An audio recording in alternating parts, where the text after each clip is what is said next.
JS tuvo un nacimiento tranquilo, relajado. Empezó con 2 profesores del instituto, Rosa Montesinos y Antonio, que me ayudaron muchísimo. Entonces, bueno, yo tenía una idea pequeña, eso de trabajar con jóvenes de manera voluntaria al principio, y empezamos en el instituto. Todos los proyectos que hemos hecho han sido muy bonitos y lo hemos hecho porque realmente hemos creído, ¿no? No creo que hemos hecho proyectos que no, por lo menos los que nosotros hemos solicitado, los que hemos coordinado, son todos donde hemos puesto nuestros corazones al 100%. Pero ahora con el aflatón y la educación social financiera es un pilar que queremos explotar más porque hemos visto que primero es muy necesario tanto la educación social como la educación financiera de nuestros peques y los jóvenes, pero también porque es un tema que no está realmente cubierto ni por la educación formal ni por la educación no formal.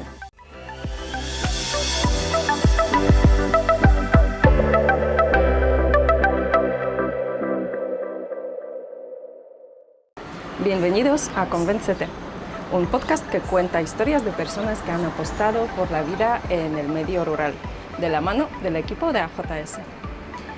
Ya nos estamos acercando al final de la primera temporada, por lo que nos pareció importante volver a casa y presentaros a la persona gracias a la cual Toni, Marien, yo y todo el resto del equipo estamos aquí y estamos haciendo lo que estamos haciendo. Hace 18 años ella fundó la asociación. Monia nos contará un poco de su historia y cómo cree que el trabajo juvenil es tan imprescindible e importante. ¿Os convencerá? ¿Separados? Opa.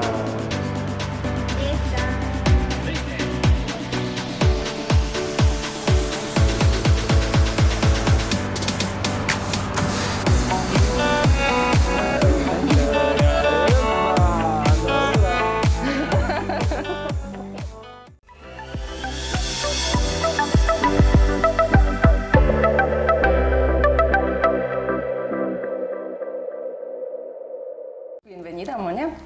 Gracias. A Claudia ya la conoces, Por un poquito. supuesto. Y que nos enseñen sus caritas los que están detrás. Toni y Marien.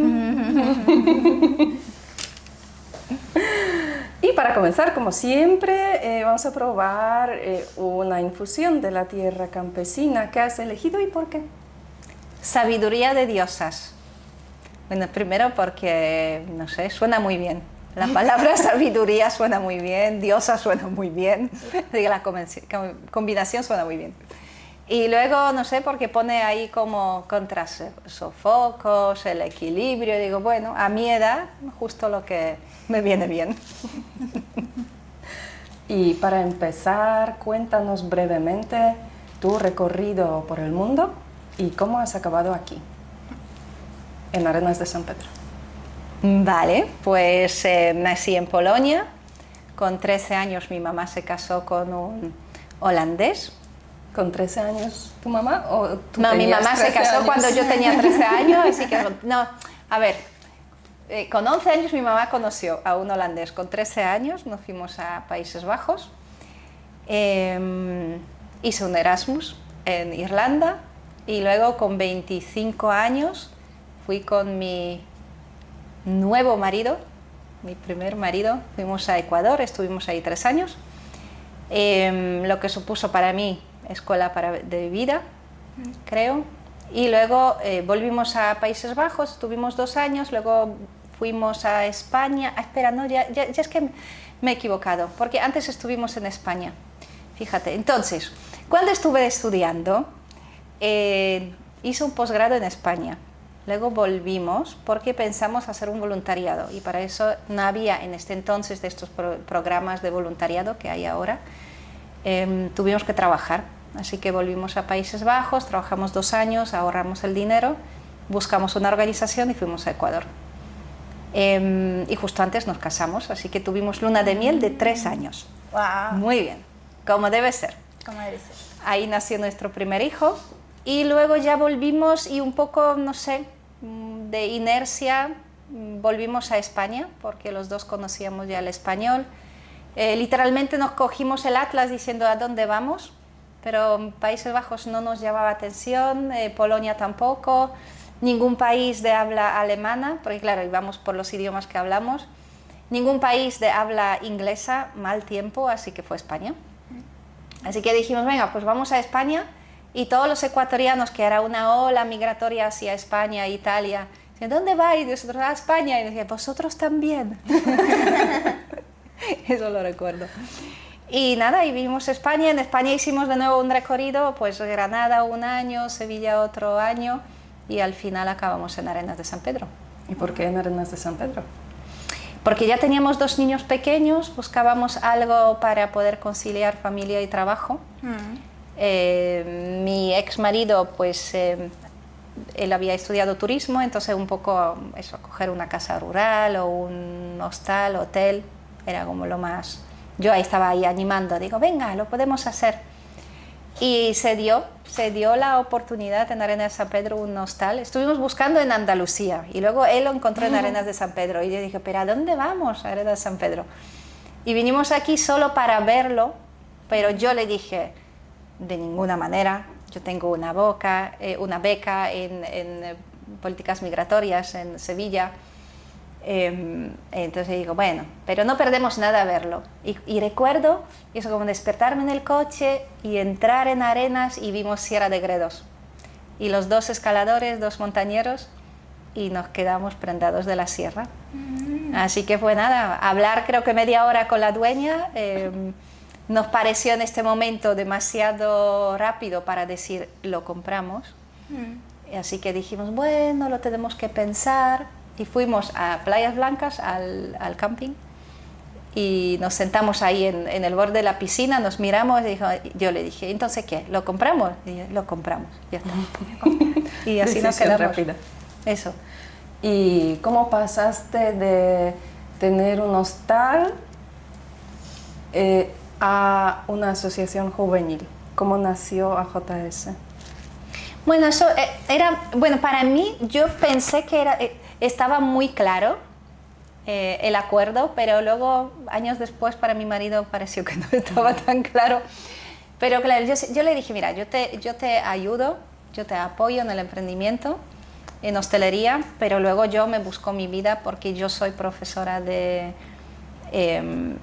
profesión y soy trabajadora juvenil, entonces yo voy por mi lado. De hecho, en Sevilla hice un máster de gestión de ONGs y cooperación internacional, entonces para mí era una cosa como muy clara, ¿no?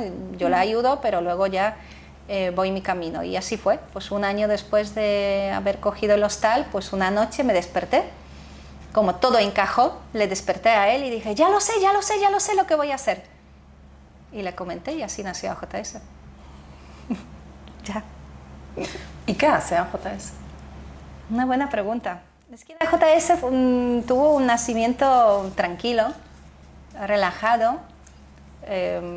Empezó con 2 profesores del instituto, Rosa Montesinos y Antonio, que me ayudaron muchísimo.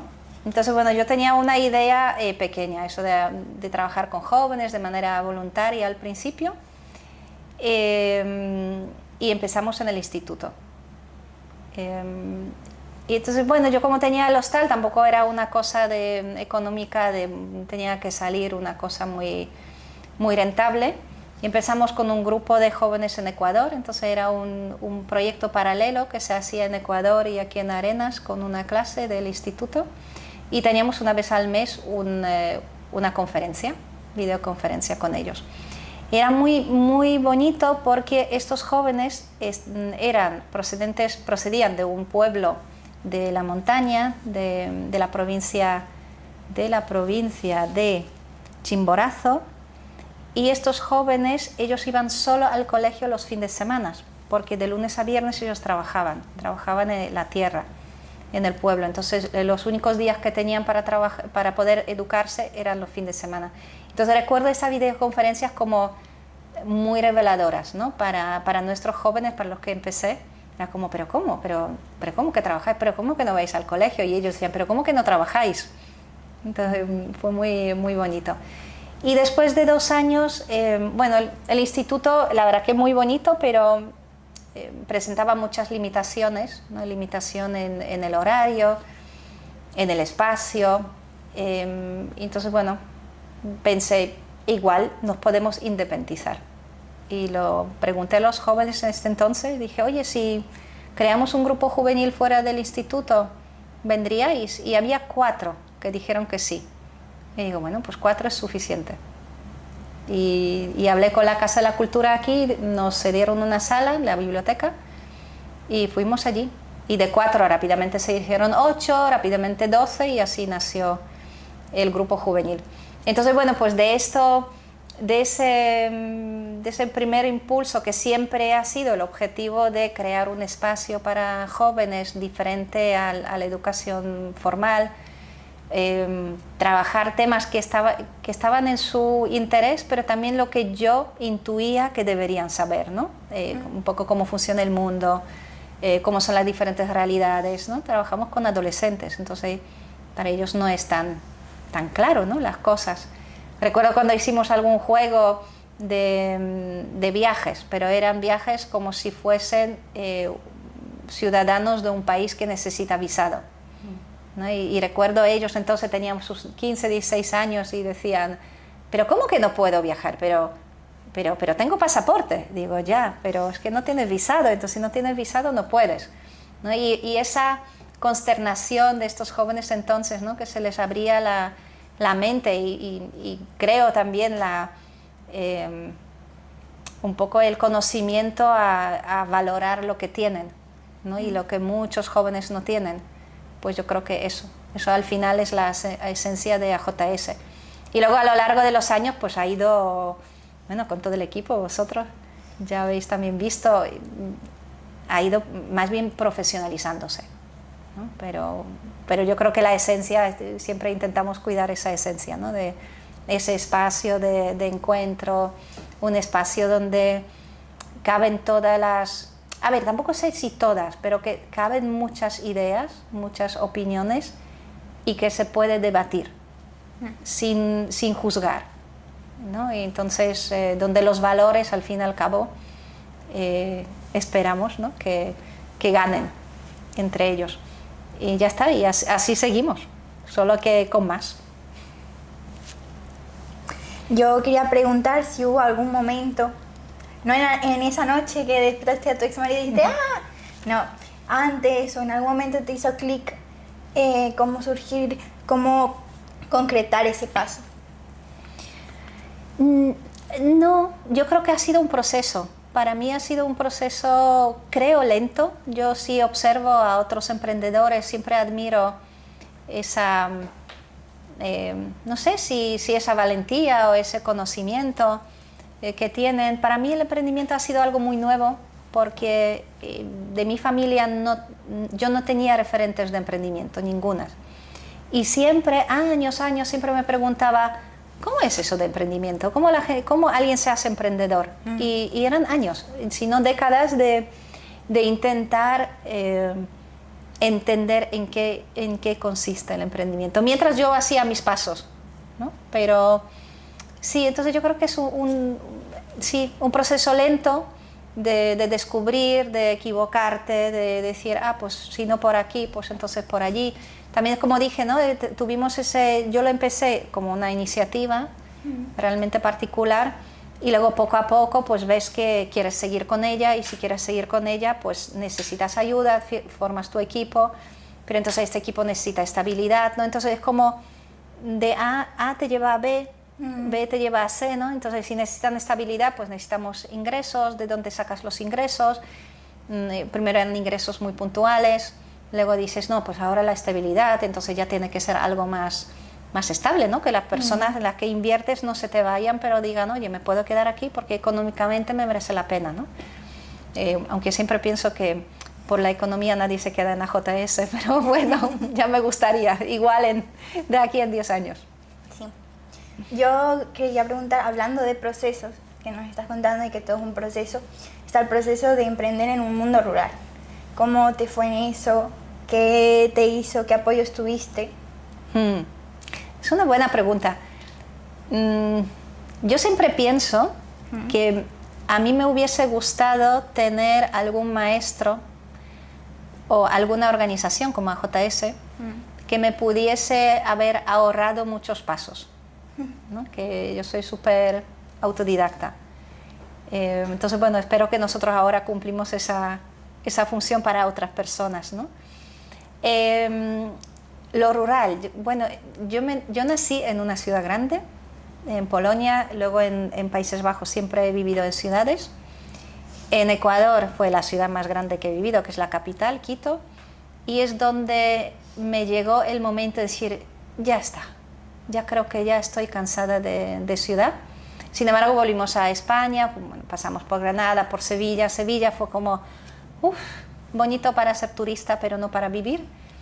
Y entonces venir aquí realmente no fue una decisión que yo dije, yo quiero ir a lo rural, ¿no? Como ahora mismo, ¿no? Mucha gente tiene como los neorurales, ¿no? Que sueñan con ir a lo rural. No, fue casualidad, fue realmente enamorarme de la sierra, del valle y decir, wow, esto está guay, ¿no? Y hacer mi casa aquí, encontrar mi hogar. Y poco a poco, es que yo soy de procesos, ¿no? de cocción lenta.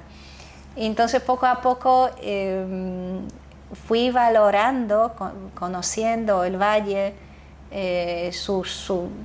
sí, lo que significa ser lo rural, y de verdad me enamoré de ello, ¿no? También es verdad, como siempre digo, todo tiene sus fases. Yo ya tenía entonces 3 niños pequeños, me pareció un lugar maravilloso para criarles, para también darles, no sé, esa independencia, ¿no? Que puedes dar a los niños en una zona rural, que pueden ir tranquilamente a sus actividades o comprar pan, y lo que no puedes hacer si vives en Madrid, ¿no? Sí. Por todo el peligro que supone.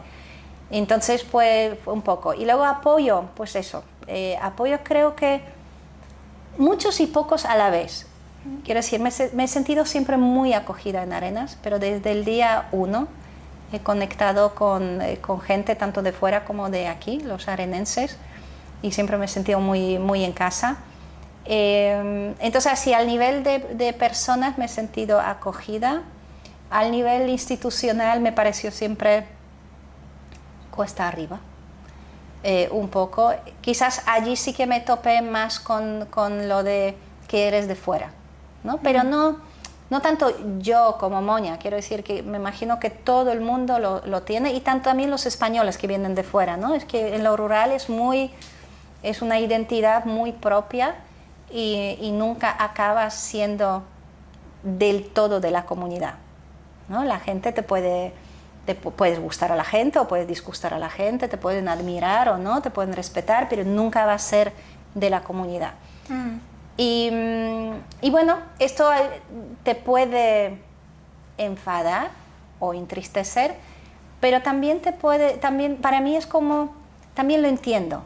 A ver, hay cosas que entiendes menos, pero ese sentimiento de comunidad, yo lo veo claro. Yo soy de fuera, ¿no? Porque cuando hay toros de fuego, yo no voy porque yo no me he criado con eso. Entonces yo sí que veo que no formo parte de la comunidad, ¿no? Entonces hay ciertas tradiciones, peñas, que como tú no las has vivido, lo puedes ver, puedes participar, pero nunca participas de todo el corazón porque no es tu pasado, ¿no? Y entonces ahí sí que entiendo que la gente dice, es que no eres de esa comunidad, ¿no? Aunque quiero pensar que la gente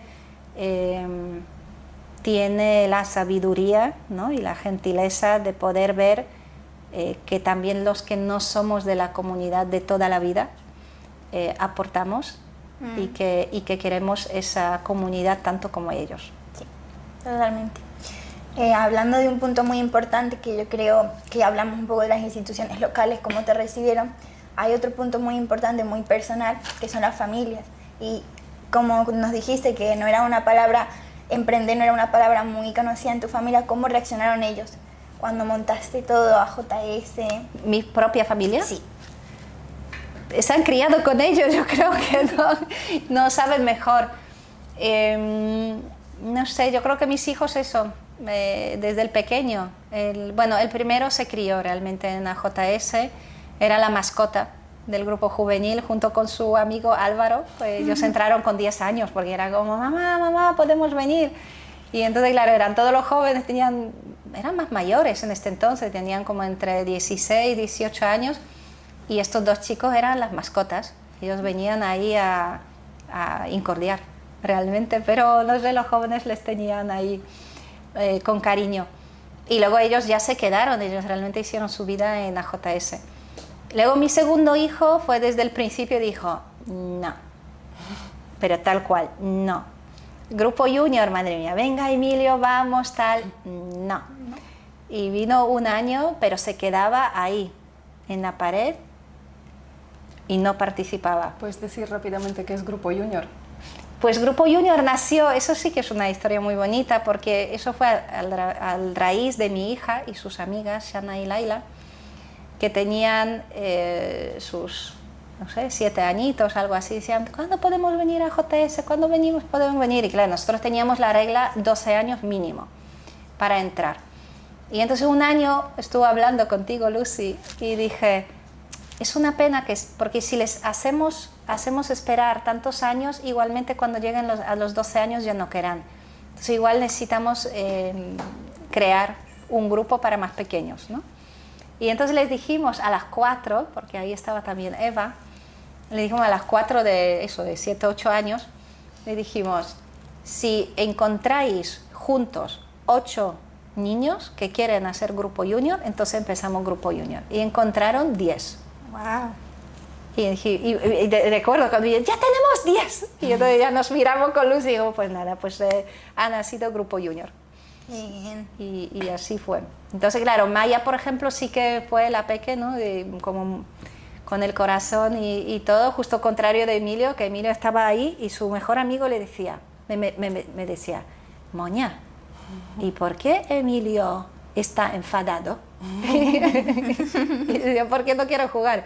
¿Y por qué no quiero jugar? Entonces, después de un año, le dije, mira, cariño, si no quieres, no quieres. Entonces, bueno, cada uno ha tomado sus caminos, ¿no? Sí, totalmente. Y ya está. Pero yo creo que, no sé, yo tengo la sensación de que hasta Emilio se siente muy orgullosos de lo que es y lo valoran mucho. Lo valoran mucho. Doy fe de Maya, por ejemplo, que es mi amiga. Ahora hablar como de obstáculos, porque no todo es bonito, la mayoría es muy difícil. Entonces, ¿con qué obstáculos te encontraste al principio, sobre todo cuando ya estás ahí viendo cómo va y cómo lo superaste también? Pues obstáculos, no lo sé, a ver, no lo sé. Obstáculos quizás era al principio un poco cierto reconocimiento, creo que sí que me faltó cierta colaboración, reconocimiento por parte, sobre todo del ayuntamiento de Arenas de San Pedro, porque sí, quizás de una manera muy ingenua, yo pensé, oye, si hay una cosa bonita, pues es bonita para todos, ¿no? Y eso, el desinterés, quizás, ¿no? Es lo que para mí ha sido, no sé si obstáculo, pero sí una decepción, ¿no? Un poco de eso, de que tú intentas algo y evidentemente con su apoyo podríamos quizás haber hecho ciertas cosas de manera más rápida, ¿no? O manera más eficaz. Pero no pasa nada, que a veces las cosas tienen que salir como son y ya está. Otro obstáculo, quizás la imagen que tú creas cuando empiezas algo que es nuevo en la comunidad, ¿no? Entonces, sobre todo en las comunidades rurales, algo nuevo que no es lo de toda la vida. Siempre los cambios creo que es algo psicológico, ¿no? Que causan un rechazo. Sí. Eso de, no, esto no lo conocemos, no sabemos cómo es, entonces mejor no acercarnos. Entonces eso sí que fue un obstáculo, porque ahí como que entre que la actividad de trabajo juvenil, que no se entiende mucho. En España, claro, yo venía del mundo de Ecuador, de América Latina, donde tú dices grupo juvenil y todo el mundo sabe que es grupo juvenil, organización juvenil, todo el mundo lo entiende, y venir aquí y ver que nadie lo entendía, ¿no? Eso sí que para mí me tomó tiempo para entender ¿no? del por qué. Y entonces esa imagen. Y luego, claro, los chicos que venían a JS eran, yo la verdad que digo, no ha habido y nunca hay un perfil específico. Siempre cuando así voy a través de los años y viendo cuáles jóvenes han pasado por AJS, ha habido de todo. Los mejores estudiantes de la clase y los peores de la clase. Los que iban al instituto y los que no iban. Los que trabajaban, los que venían de familias desestructuradas como que venían de las mejores familias del mundo. Los que venían de orientación política más a la derecha como más a la izquierda. Quiero decir, ha habido de todo. Jóvenes que eran creyentes y iban cada domingo a la misa como los que no. Entonces, para mí no ha habido ningún perfil, pero sin embargo, sí que se creó una imagen de que trabajamos con jóvenes difíciles, con jóvenes de lo peor, y entonces corrió ahí una voz en algún momento de, uy, es que los de AJS son todos drogadictos, esto mejor no acercarse. Y esa imagen sí que perduró mucho tiempo, a la vez que cuando hacíamos cosas con ellos, y los primeros años, creo que 8 años hicimos un festival, así como un musical con teatro, venían los profesores y recuerdo que me decían, que a mí me sorprendía, pero me decían, ¿cómo consigues sacar eso de estos chavales? Pero tal cual. Me decía, no sé, hablando, escuchando, haciendo cosas, preguntando lo que quieren, y me decían, increíble lo que has podido sacar de estos chavales. Digo, bueno, pues entonces, ha habido eso, ¿no? Esa imagen, pero también cierto reconocimiento, ¿no? A la vez. Entonces digo, bien.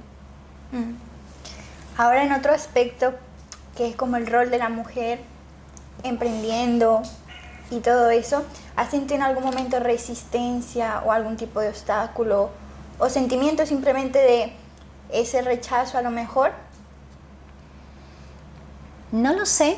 Yo creo que siendo europea, más bien del norte de Europa, rubia, ojos azules, todo eso cuenta. Es muy triste, pero cuenta. Y yo soy muy consciente de eso. Toda esta cosa, tener una carita agraciada, ser un poquito amable, simpática, abre muchas puertas.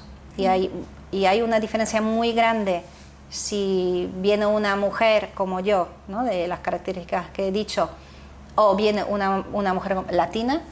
Yo he visto a la vez cómo cambiaba el trato de la misma persona, cuando me hablaba a mí y me hablaba a otra persona que estaba conmigo, ¿no? Entonces, no, en ese sentido creo que no,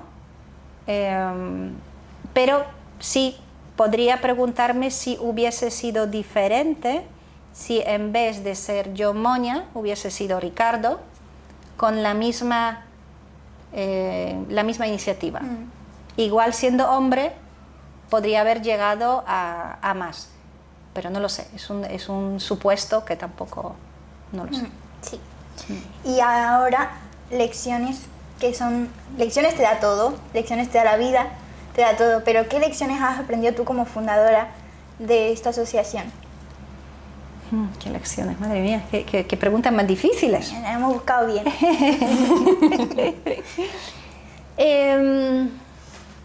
Bueno, la lección es que para mí es todo un proceso, hay que darle tiempo. Que en este mundo que todo parece que corre tan rápido y en el TikTok y en el Instagram y todo es como, venga, va, siguiente, y ya han hecho el proyecto, ¿no? Todavía no lo han pedido, pero ya lo han realizado. No, la vida es sobre procesos.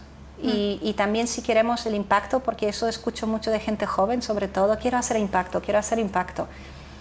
Digo, impacto se hace con tiempo, con mucho tiempo, mucha dedicación, mucho esfuerzo, y ahí quizás se ha hecho un impacto, pero el impacto no se hace en un día, no se hace en una semana, ni en un año.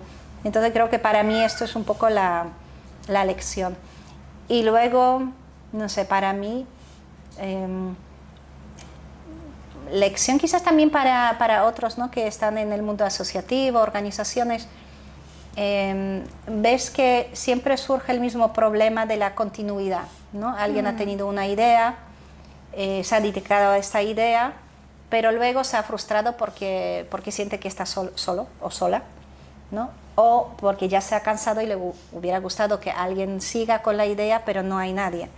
Entonces la lección aquí es que tienes que saber soltar tu bebé, crear bien tu equipo de manera consciente. No todo el mundo entra en el equipo, tienes que mirar y elegir muy bien, ¿no? Los perfiles. Mi consejo es elegir perfiles que no son como tú. Quiere decir, tienes que tener diferentes perfiles porque ahí os complementáis, ¿no? No podemos tener siempre el mismo perfil. Cuidarlos mucho, mimarlos muchísimo, para que todo el mundo sienta que tiene el espacio, que se le valore por lo que está haciendo, porque solo así ellos también tomarán, como se identificarán con la organización, ¿no? Con la iniciativa, y tendrán sus propias iniciativas. Y ese espacio les tienes que dar para que luego, el día que tú no estés, ellos podrán seguir, ¿no? Y que tengan esas herramientas y esa identificación con la organización. Pero eso significa que tienes que tú soltar, controlar, decir, bueno, no tengo que controlar todo, ni todo tiene que ser como a mí me gustaría personalmente, ¿no? Y a mí la vida me ha enseñado muchas veces que ahí equipo viene y dice, oye, vamos a hacer eso, y yo pienso, no lo veo. Y luego dijo, Moña, están súper ilusionados, tienen la energía para hacerlo, ellos lo ven, yo no, pero ellos lo ven, venga, que lo hagan. Y muchas veces me han enseñado que las cosas salen. Y digo, ostras. Como Lucy cuando viene y dice, voy a hacer un taller de ganchillo. Y yo pensando, ¿a dónde va esta chiquilla con un taller de ganchillo? Pues fíjate, 2 años seguíamos. 2 años de ganchillo y encima encontró su pareja de vida. Es que increíble. Para lo que era un taller de ganchillo. Me la tienen que contar, ¿eh? Fuera de la cámara. Entonces, sí, esto para mí es una lección muy grande y siempre me lo recuerdo, ¿eh? Como, Sí. Piénsatelo bien, da espacio a los demás. Y si se equivocan, no pasa nada, yo también me equivoco. Yo también apuesto por cosas y he apostado por cosas y que no han salido. Pues ya está. Yo creo que ese trabajo que ustedes hacen con los jóvenes es muy emocional, muy de campo, muy de entregarles también una parte de sus vidas a ellos. Entonces, ¿qué historias o momentos te han marcado más de trabajar con jóvenes? Hay muchísimas. Aquí sí que podría hablar. Creo que muchas horas. No sé. Elige una. Madre mía. ¿No puedo 2? Vale. Pero van un poco juntos. Bueno, mi amistad, por ejemplo, aquí de Cameraman Tony, sale de un joven del grupo juvenil que luego se convirtió en mi compañero de trabajo y si no uno de los mejores, mis mejores amigos. Ay. Así que eso me llevó en el corazón. Y quizás, bueno, hay tantos, pero recuerdo uno de Dylan que estuvimos en el coche, yo tenía 36 años, y estaba en el coche yendo del grupo juvenil, porque yo al principio había jóvenes que venían de otros pueblos y les llevaba, porque no podían venir, entonces dije, bueno, no te preocupes, yo te llevo al Arenal o yo te recojo. Y estuvimos en el coche y entonces me dice, ¿sabes, Moña? Si tú tuvieses 18 años, serías mi mejor amiga. Y yo le dije, ¿puedo ser tu mejor amiga con 36? Y esto me llegó también tanto al corazón, ¿sabes? Y sí, pues ya está. Es bonito. Sí, es muy bonito. ¿Qué sueñas para el futuro de tu asociación? Si tuvieras que cerrar los ojos, imaginarla en un futuro, ¿qué sueñas para ella? Bueno, principalmente que económicamente sea estable. Y que podamos una vez llegar a poder pagar a nuestra gente lo que realmente se merecen, que sea un salario digno y estable. Eso para mí sería mi sueño. Y que sea una organización que siempre incluya gente joven, que crea esos puestos de trabajo de jóvenes que han decidido quedarse en el valle. Sí, yo creo que ese es mi sueño. Y por supuesto de que yo cuando no esté, esto siga adelante. Sí. Ya está. Y aquí tengo que hacer esta pregunta. Pero si sois una ONG, ¿cómo que dinero? ¿No lo hacéis todo voluntariamente? Y la pregunta. Claro, porque las ONGs también gestionan dinero. Sí, yo creo que sobre todo en España, yo no tengo esa sensación en Países Bajos, ni siquiera en Ecuador. Fíjate que en América Latina que hay muchas ONGs y todo el mundo entiende que una ONG, la gente no hace cosas porque es una buena persona, que también, pero es un puesto de trabajo, es un trabajo de calidad y esto se paga, ¿no? Esto no viene desde el cielo. Entonces, ahí sí que en España me cuesta muchísimo tener que explicarlo a toda la gente porque hay alguna confusión casi al nivel nacional, creo, y no sé muy bien de dónde viene. Si es la confusión entre iniciativa particular, asociación de, no sé, de amas de casa o asociación de vecinos, ¿no? Son asociaciones donde viene gente que les une un objetivo y lo hacen, pero lo hacen no como algo profesional, lo hacen porque les une un objetivo y alrededor de ese objetivo ellos se unen y hacen lo que tienen que hacer, ¿no? Y luego el trabajo de las ONGs o asociación, porque es realmente lo mismo, la ONG y la asociación es lo mismo, es una organización sin ánimo de lucro, que no quiere decir que no maneja dinero. Sin ánimo de lucro significa que cuando hay dinero, como en una empresa privada, el superávit se reparte entre, si tú eres autónomo y has ganado 3.000, pues has ganado 3.000, ¿no? Y si otro mes has ganado 5.000, 5.000 es para ti. En una organización sin ánimo de lucro tú tienes tus ingresos, ¿no? Tus salarios, y lo que sobra es realmente lo que tú tienes que reinvertir en tu objetivo social. Ya está, es para la organización. Es la única diferencia entre una empresa y una organización sin ánimo de lucro. Porque por el resto, claro, que la gata tiene que salir. Porque realmente luego es lo mismo. Tienes trabajadores, estos trabajadores, también nosotros tenemos la mala costumbre de comer 3 veces al día, tampoco vivimos debajo del puente, entonces, claro, tenemos que pagar nuestras facturas y además, si quieres realmente dar un servicio continuo y de calidad, eso se paga, ¿vale? Y otra cosa es un voluntariado espontáneo, porque hay una fiesta en el colegio y las mamás y papás hacen un bizcocho y colaboran voluntariamente allí. Son dos cosas totalmente distintas, ¿no? Entonces, por una vez, si alguien aquí nos escucha, que sepa que las asociaciones y las ONGs manejamos dinero con toda la mejor intención del mundo, pero nuestros trabajadores pues tienen que ser reconocidos por su trabajo. Claro que sí. Ustedes trabajan con muchos proyectos alrededor del año, son increíbles. ¿Hay alguno que te entusiasme en este momento, así que tengas ya ganas de que salga? Pues sí. Bueno, hay muchos proyectos. Creo que todos los proyectos que hemos hecho han sido muy bonitos y lo hemos hecho porque realmente hemos creído, ¿no? No creo que hemos hecho proyectos que no... Por lo menos los que nosotros hemos solicitado, los que hemos coordinado, son todos donde hemos puesto nuestros corazones al 100%. Pero ahora con el Aflatón y la educación social financiera es un pilar que queremos explotar más porque hemos visto que primero es muy necesario tanto la educación social como la educación financiera de nuestros peques y los jóvenes. Pero también porque es un tema que no está realmente cubierto ni por la educación formal ni por la educación no formal, ¿no? Entonces creemos que es un nicho que deberíamos trabajar más y me hace mucha ilusión que salgan pues, los proyectos que hemos escrito y no sé, me encantaría que nos convirtiésemos en una referente en España. De hecho, somos ahora mismo la única organización acreditada para poder trabajar con esa metodología en España.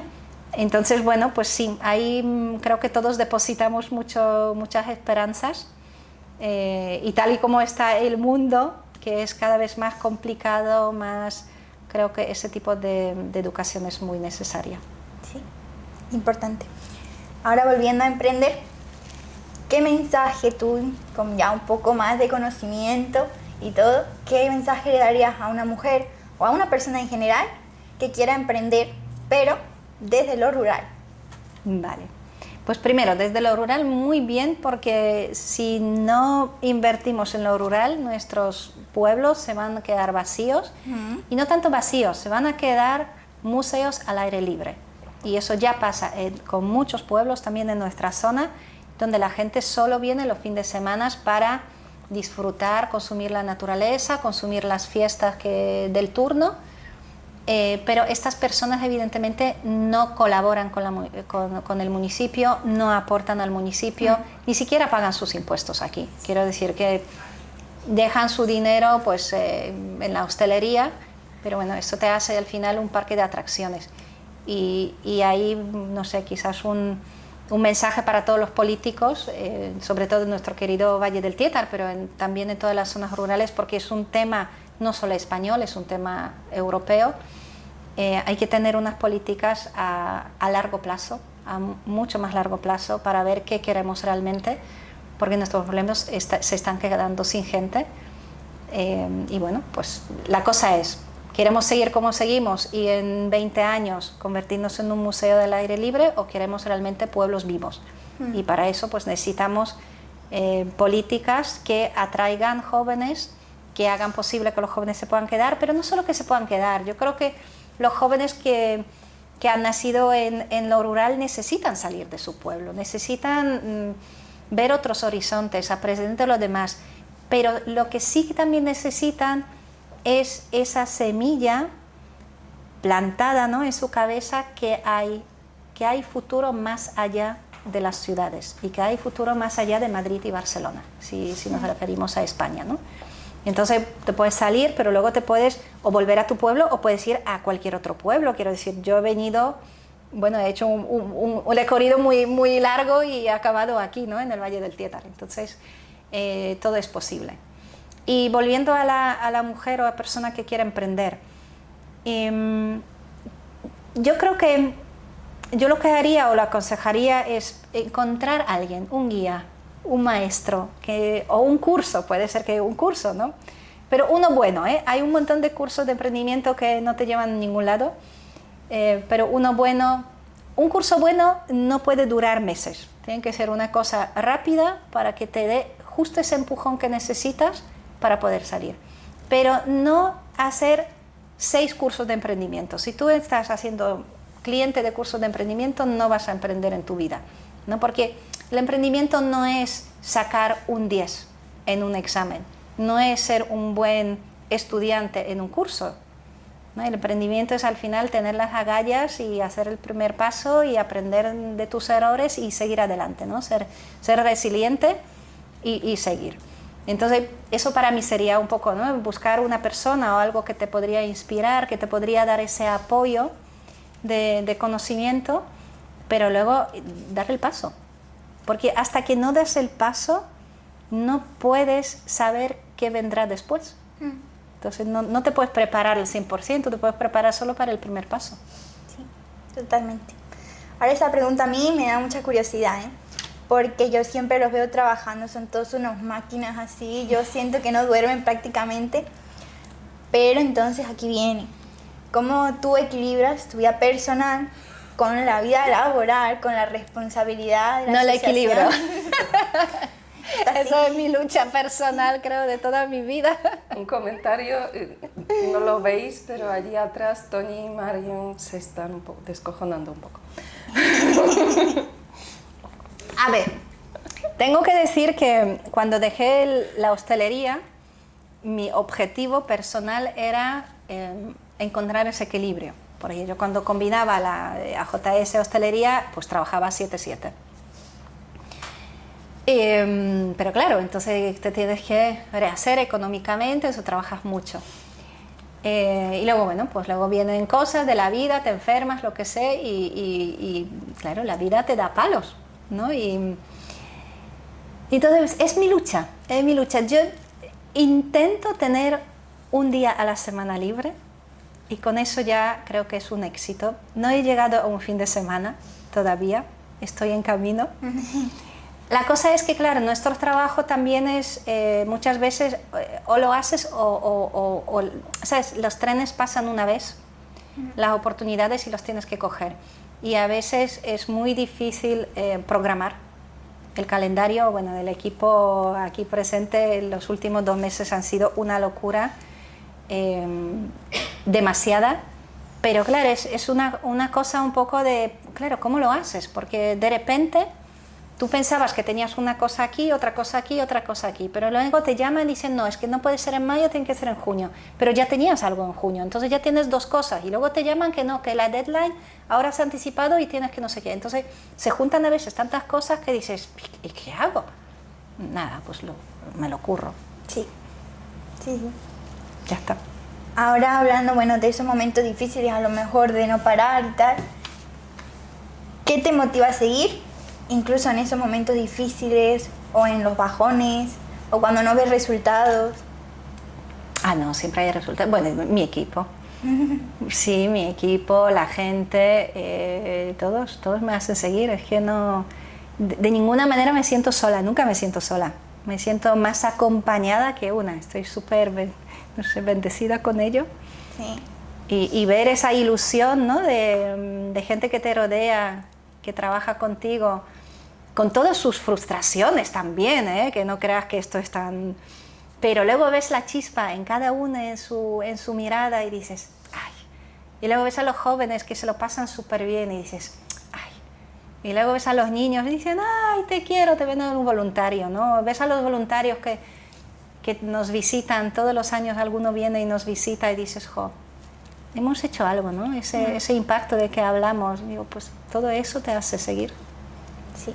Y por otro lado, a ver, yo he tenido una madre, un general, que se me ha ido muy pronto, pero con mucha sabiduría. Era una mujer de armas de tomar y ella, joder, siempre digo, cuántas cosas, cuando me lo decía me parecían, ¡ña! Ahora siempre digo, cuántas cosas, cuánta sabiduría me ha inculcado, ¿no? Y sé que se me ha quedado ahí, me ha guiado toda la vida. Y mi madre, uno de los momentos así para mí, no sé, un momento ajá con mi mamá, fue que tuve alguna decepción de amistades, no sé, tenía 20 años y ahí llorando, en una depresión, estaba fatal. Y mi madre lloró conmigo, sentó conmigo, lloró conmigo 3 días. A cabo de 3 días vino y digo, ya, se acabó. Pero tal cual me dijo, se acabó. Ya has llorado, ahora te levantas y sigues. Y para mi cerebro juvenil en este entonces fue como, ¿cómo? Pero mi mamá estaba llorando conmigo, mi mamá estaba haciendo, ay, pobrecita. Me acompañaba en mi tristeza. Y vino mi madre y dijo, ya, se acabó. Ya no hay apoyo ni nada, se acabó. Ya, las lágrimas fuera, ahora viene la vida, sigue. Pero eso me enseñó muchísimo. Y me ha guiado mucho, me ha ayudado mucho. Eso. Siento que hablas de tu madre y es como un referente o una ayuda que ha hecho ahí en tu mente y ayudarte a madurar y todo eso. ¿Tienes algún otro referente o apoyo en este camino tan largo que has recorrido? ¿Aparte de mi mamá? Sí. Ah, vale, porque de mi mamá podría hablar muchísimo. Sí, tengo una referente de mi abuela. Mi abuela materna, que fue directora de un centro infantil, entonces con ella compartía mucho. Recuerdo horas y horas hablar con ella, me encantaba. Y luego fue muy curioso porque cuando empecé a trabajar, mi abuela siempre decía, Monishu, ¿y tú qué haces exactamente? Y entonces yo le comentaba todo lo que hacía y decía, ¿y te pagan bien? Y digo, bueno... No, pero mira, porque es muy importante, porque tal, y dice, ya, entonces no te pagan bien, ¿verdad? Y al año siguiente, cuando volvía a decir, pero ¿me puede decir otra vez qué haces? Porque es tan difícil. Y entonces repetíamos la conversación todos los años, como que no entendía muy bien lo que hacía. Sí que me admiraba, pero siempre como que con esta pena de que no me he hecho dentista. La cosa era que, eso, dentista decía, con eso habías hecho dinero. O sea, claro, decía Monishu, es que da igual si hay pobreza, no pobreza, guerra, la gente siempre tiene que arreglarse los dientes. Pues nada, he decepcionado a mi abuela en ese aspecto, pero sé que estaba muy, muy orgullosa de mí. Entonces eso sí que ha sido para mí un referente. Y luego en Ecuador he tenido otro referente muy grande, ha sido doña Leo. Era coordinadora de centros de desarrollo infantil, eran 8 en Quito, en varios marginales de la capital. Y ella me enseñó, porque yo decía, es una guardería, claro, yo con mi español recién, y ella me decía, no, moña, además me lo decía casi enfadada, decía, no, moña, no es una guardería, es un centro de desarrollo infantil. Yo con ella entendí lo que era eso. Y esa señora, ella se casó muy joven, con 16 años o 17, muy jovencita. Tuvo sus hijos, sus 5 hijos, muy, muy joven. Entonces, claro, ella hizo justo secundaria. Y con su 5.º hijo, cuando nació, el médico le habló y dice, oye señora, Leonor, ¿usted quiere seguir teniendo hijos? Y entonces dijo, pues nunca lo he pensado, pero ahora que me lo pregunta, creo que no.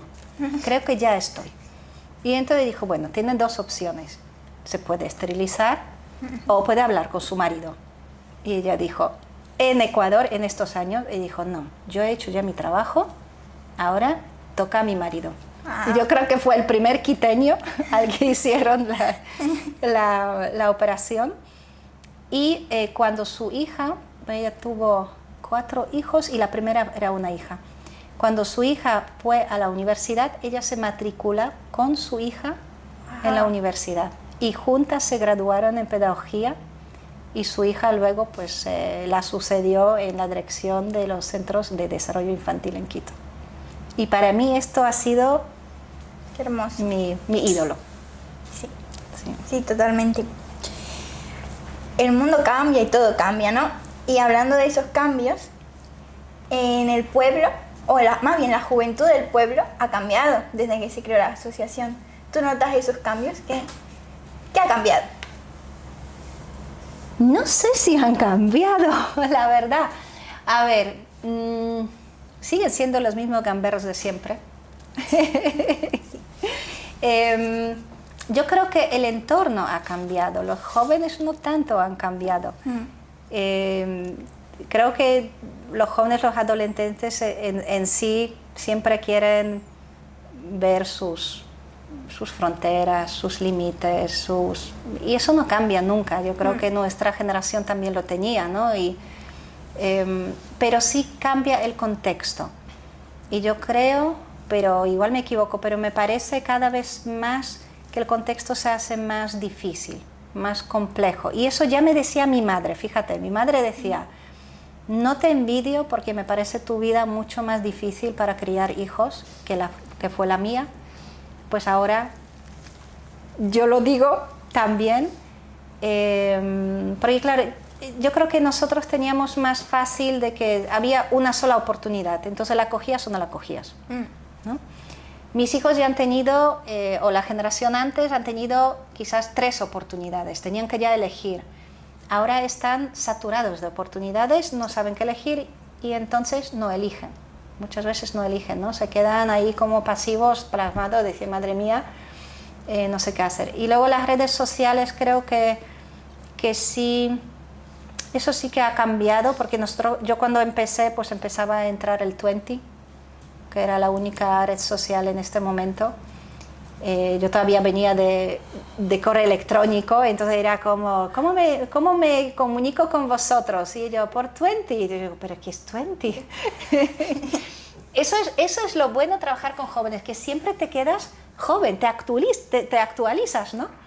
Entonces, bueno, pues 20. Luego en algún momento era, no, ya los jóvenes no están en el 20, están en el Instagram. ¿Pero qué es esto de Instagram? Bueno, cosas, ¿no? Pero sí que creo que todavía estaban menos saturados de tanto entretenimiento continuo, instantáneo y de 24 horas. Todavía estaba como más limitado. Y quizás por eso, de alguna manera, me parecía más fácil trabajar con ellos o engancharles, porque tenían esos ratos que se aburrían. Y como se aburrían, pues venían, ¿no? Yo nunca he pensado que venían a JS porque querían aprender algo. ¿Qué va? Venían porque estaban sus amigos, porque estaban sus novietas, porque se lo pasaban bien. Y si de paso aprendían algo, pues bienvenido sea, sí. Efectivamente. Y ahora me parece, volviendo a los obstáculos, me parece más difícil llegar a los jóvenes porque están sus cerebros tan entretenidos todo el tiempo que ni siquiera salen a la calle. Entonces, ¿cómo sacas a un joven que haga algo cuando realmente no necesita ni salir de su habitación? Y eso sí que me parece bastante grave y preocupante, ¿no? A largo plazo.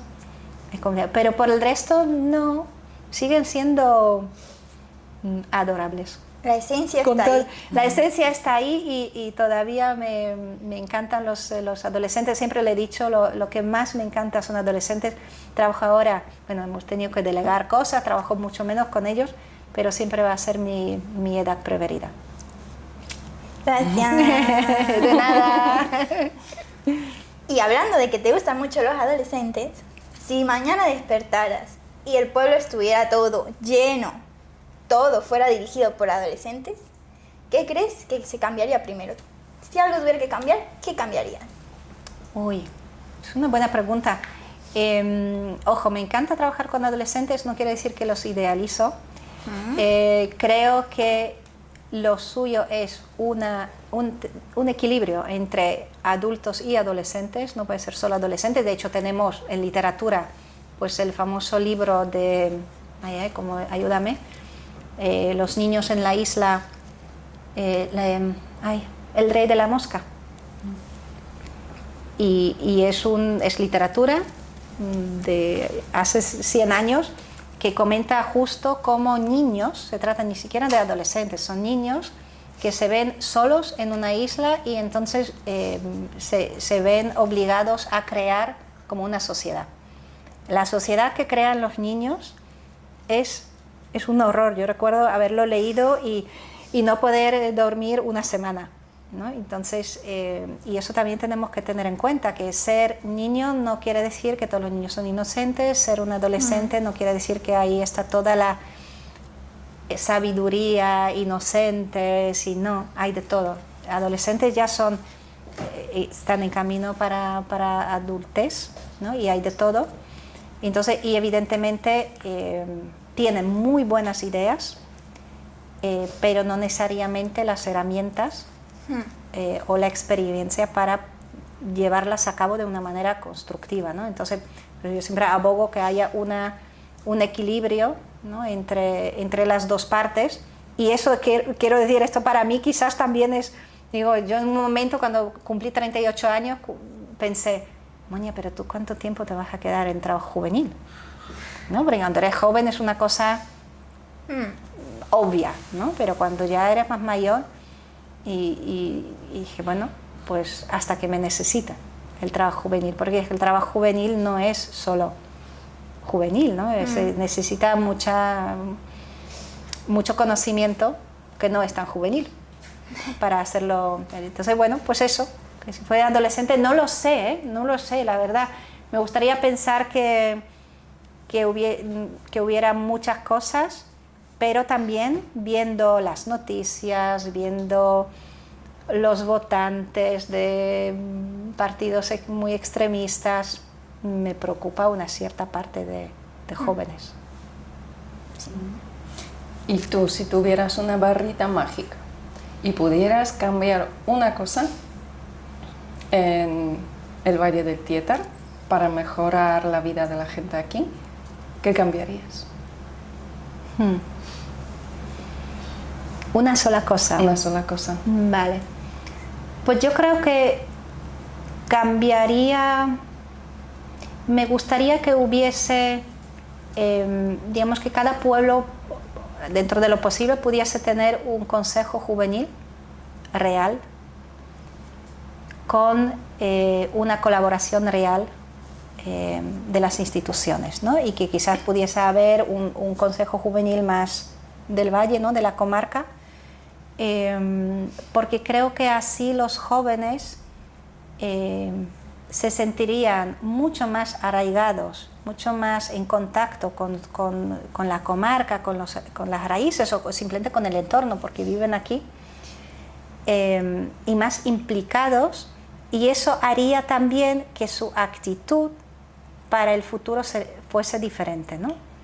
Porque si tuviesen esa sensación que se les toma en serio, que hay personas que les escuchan, que dialogan con ellos, ojo, no que hagan todo lo que ellos digan, pero que haya un diálogo y que se les tome en serio, y si hay una idea que merece la pena, que hay adultos que lo toman en serio y lo hacen con ellos, creo que muchos jóvenes percibirían de otra manera el valle, de otra manera vivir en lo rural, y aunque hubiesen luego salido por motivos de estudios o de trabajo, seguramente esa experiencia haría que se plantearían otro tipo de vida quizás, ¿no? O hasta decir, oye, pues igual si de joven pude aportar, ¿cuánto no puedo aportar siendo ya educado, profesional, con experiencia?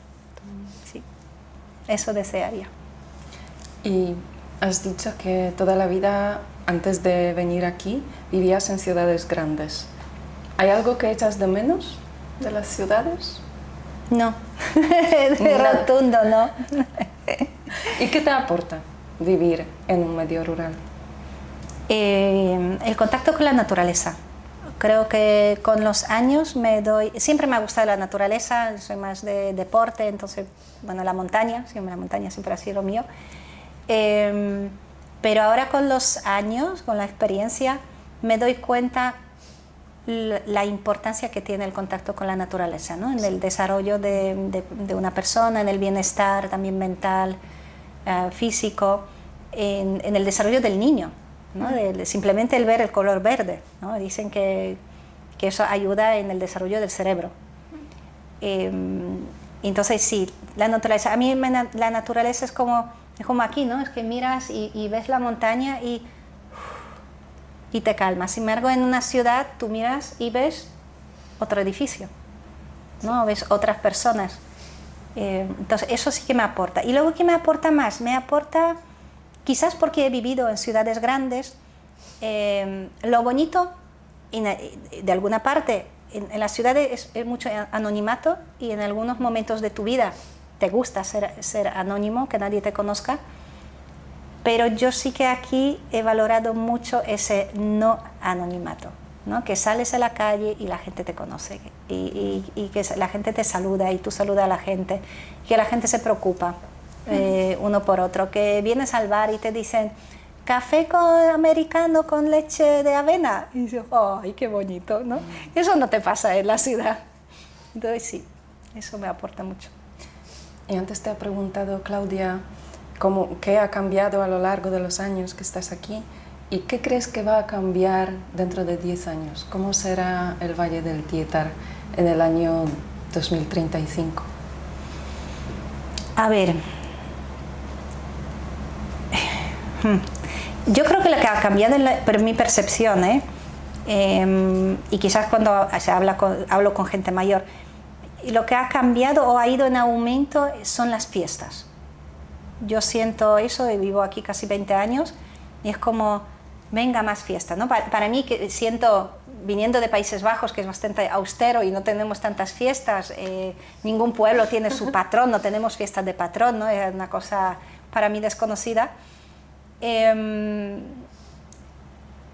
siempre me ha parecido que en España tenía muchas fiestas, pero ahora ya me parece que es una exageración. Es como, parece que a veces entramos en las fiestas en julio y en septiembre estamos todavía de fiesta. Es una locura, ¿no? Y como demasiado. Entonces, bueno, me gustaría pensar que eso no siga así porque al final te necesitaremos vacaciones de fiestas directamente, ¿no? Es como ya demasiado ese entretenimiento, ¿no? Entonces, eso para mí ha cambiado. ¿Cómo va a cambiar? Pues no lo sé, eso dependerá mucho de las tomas de decisiones políticas que tenemos. Evidentemente no depende ni de mí ni de AJS. Me gustaría que fuese, como dije, ¿no? Más hacia un desarrollo más sostenible, más consciente, más con mesura, ¿no? Pero me da la sensación que no estamos allí todavía y que vamos a ir justo a lo otro, ¿no? a que los jóvenes sigan saliendo del pueblo y no volviendo, que cada vez más el Airbnb nos va a colonizar a todos y al final vamos a hacer un hotel, pero en zona rural. Ojalá no se cumpla eso, pero por ahora vamos en esa dirección. Y ahora que tenemos allí todos los viewers viéndonos, esperamos que lo va a ver muchos jóvenes y te quería pedir que les mandes un mensaje. ¿Qué mensaje les darías a los jóvenes de hoy? Pues yo creo que dos, chicos. Una es más vieja que el mundo. No hagáis nunca nada que no os gustaría que os hiciesen a vosotros. Una máxima para toda la vida. Muy sencilla y vale para todos los tiempos. Y otra, con toda esa avalancha de redes sociales, ¿no? Y de toda información que os llega, todos los juegos, todas las cosas, piensa que todo el tiempo que pasáis delante de una pantalla podríais dedicarlo a vivir y vivir una vida de verdad. Ya está, estos son mis mensajes. ¿Hay alguna pregunta que no te hemos hecho y que te gustaría responder? Sí.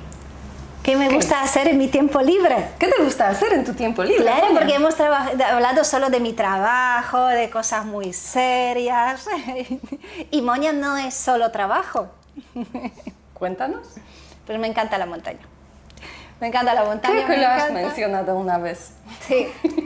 Me encanta escalar, es mi yoga y me hace siempre muy feliz. Me hace conectar conmigo y desconectar. Es esa conexión y desconexión.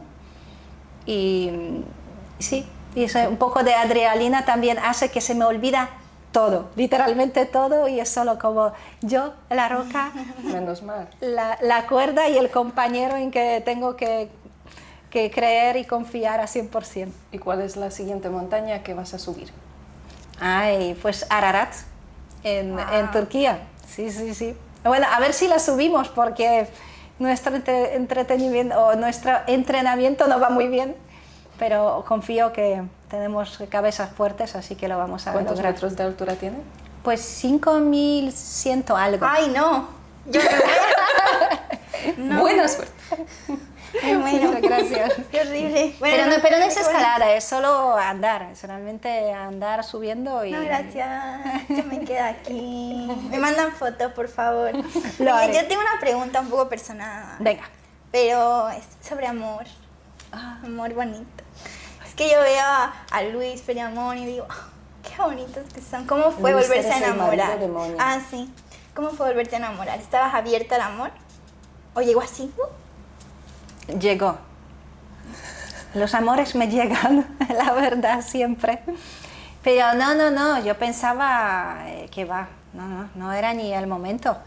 Digo, yo decía, yo no quiero nada. De hecho, lo primero que le dije, digo, una cosa que me acuesto contigo y otra cosa es que yo quiera algo contigo. Y él me dijo, no, ya lo sé. Y digo, pues perfecto, hemos llegado a una conclusión.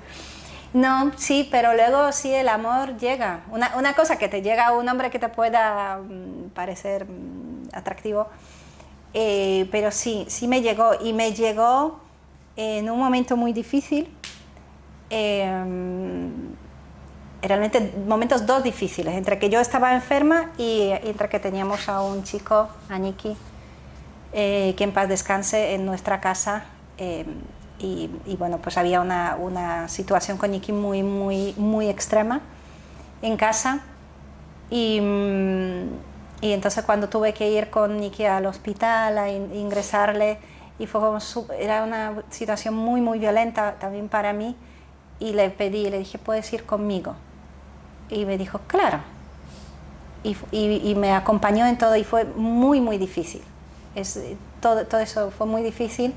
Y recuerdo que yo estaba agotada y salí del hospital llorando, y le dije, muchas gracias por haber venido conmigo. Y me dijo, claro. Dice, ¿para qué son los amigos? ¿Solo para las cosas buenas? No, los amigos son justo para ese tipo de situaciones. Y eso fue la primera vez que le vi con otros ojos. Y le dije, jo, ¿cuánto vale este hombre? ¿No? Y luego, no sé, y lo segundo pensé, ¿qué hombre se enamore de una mujer que está con quimio, sin pelo? Y pensé, madre mía, es que esto tiene que ser un tesoro, lo tengo que aprovechar. No llores. Yo también lloré. Y dije, bueno, esto el cielo me lo ha mandado, y hay que aceptar, los regalos se aceptan. Qué y bello. Lo hice. Sí. Ya. Muy bonito. Te llegará también. Te llegará también. Llega solo, ¿eh? Ya. Cuando menos te lo esperas. Eso es. Bueno, y con esto creo que vamos a ir acabando.